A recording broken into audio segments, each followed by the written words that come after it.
Hello everyone. In this video, I will show you step to create AWR report from Oracle SQL Developer. I have the connection here. My connection will connect to my database with the user sys a6dba.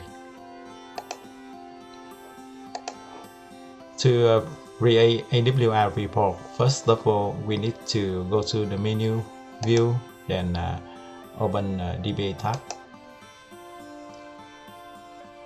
Next step, we can click here or right click in the connection to add the new connection.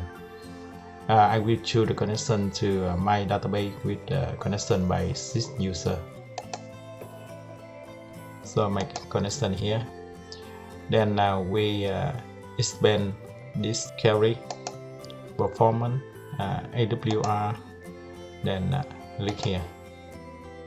So you can see we can choose the report by snapshot, start snapshot ID and end snapshot ID. I will choose one. For example, my snapshot ID start from 30 and end from 31. You can see because we start snapshot from 30, so the next snapshot should be 31, 32. It must be greater than 30.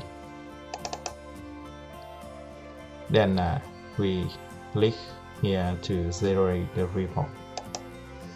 So just a few seconds, our report will ready here.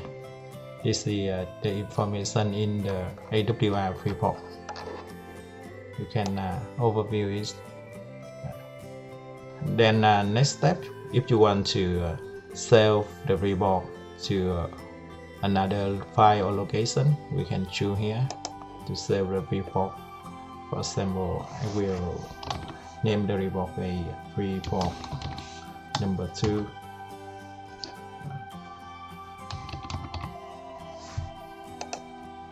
Then it's done. Just very simple.